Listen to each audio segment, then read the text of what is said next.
I get a kick out of it when I hear young people talk about the seasons of their lives. I think to myself, who in the world told them about the seasons of their lives? I remember the first time someone started talking to me about it, it was a guy who had been out of seminary for not very long. And he talked about, well, you know, in this season of your life, I think to myself, what a harebrained thing to refer to it as.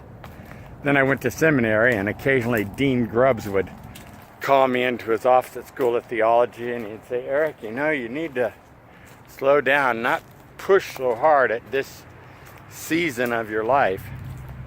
And I tried to be respectful always, but I'd always think to myself, okay, which season am I in? Am I in spring? Am I in summer?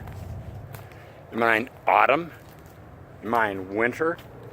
And nowadays when I hear people say it, I've learned to kind of hold my tongue and try my best to just think, yeah, that's their business if they want to talk about the seasons of life.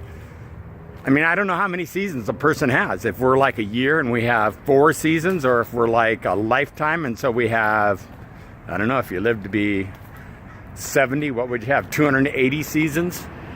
I don't know how many seasons of our lives we have, and if they're all, you know, spring, summer, winter, fall. I suspect if I'm in a season of my life, I would be entering the winter of my life just by the snow on top of my head these days. And whenever I write about little pieces of me being left behind in my writing, I think about leaves falling from a tree more than I think about oranges falling from a tree. I think about how they go, they have a lifespan, they're beautiful, they're green in the spring, and then fall comes. And these orange trees, they'll stay green year round, but most trees will change, and with the season the leaves will fall off. And I think how many of my stories I tell because I'm just changing seasons. And I find myself saying to people occasionally, in this season of your life, and I feel like slapping myself up the side of the head and say, Eric, don't say that. It's so corny. It's absolutely so corny. But I guess if you're going to use a metaphor, you might as well use a metaphor like seasons. Life changes for each and every one of us, and leaves, like fruit, they come, they go, they fall. I haven't had an orange in 13 months. I've been running through these things normally. What I like to do, I call it liberating an orange. I liberate it for the kingdom of God and then eat it. I haven't eaten an orange. It's not part of the keto diet. But in this season of my life, I've been living without it. Feel fantastic. I feel fantastic. I don't know what season of your life you're in right now. I don't know if you're in one of your 200 and however many seasons that you're going to live out in your life, 280 or 300 or more. I don't know if you're in a spring, summer, winter, or fall, emotional or spiritual season of your life, but I do know this for certain, that waking up today is a good thing. Starting today with a new opportunity to get out and be outside is a good thing. Running down the road, watching all the cars coming my direction, seeing so many of them look at me and watch me, and I don't know how many of them watch me day in and day out. Sometimes I feel a little bit bad because I think how many of them are going to work and they might be thinking, boy, it'd be great to be out running right now. Man, it'd be fantastic just to be able to have the time now. And how many others, like me, when I see a runner thinking, man, I ran early this morning. Look at this guy. He can barely pull along, that old guy, but he's still doing it. I guess this is the season of his life. So, there it is again.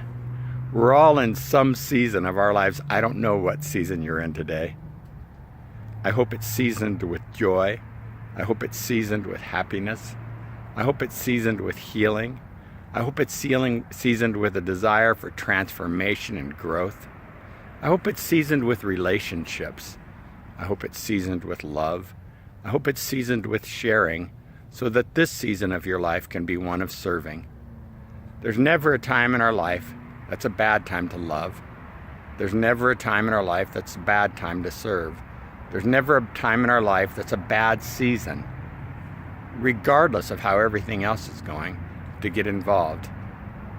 I'd encourage you to get involved today, whatever season you consider yourself in. Don't think, oh, this season of my life, I just don't have time for that. You know what? That's a lot of baloney. These trees, they've had time to grow in every season. That's the only way they produce fruit, is because in all 4 seasons, they've continued to grow, they've continued to have sustenance, they've continued to go forward, and that's how they produce fruit. For you and me, the only way we produce fruit is when in the winter of our lives, when in the spring of our lives, when in the summer of our lives, when in the autumn of our lives, we continue to serve, we continue to love, so that at that great day, when everything's pulled in like these oranges, there's a wonderful and a bountiful harvest because of the love, because of the service, because of everything that we've had the opportunity to experience in every season of our lives. Hey, I'm going to Siempre para los Niños today. Pastor Ken is already there, already across the border with a lot of the stuff for Memorial Day weekend. You can come spend the weekend with us Memorial Day weekend. It would be so fun to have you there. We're going to spend the whole weekend there. It's going to be memorable. It's how we build. It's how we change things. It's how we transform Siempre para los Niños. You can come with me today. Give me a call. If you watch this video, say, Eric, I want to be in the Sequoia with you. I've already got it full of gas. We'll head across the border. I'll even buy you coffee. God bless you. Have a fantastic day. And I hope this season of your life is filled with joy and wonder. God bless you. Be the miracle right where you're at. Thank you so much for watching.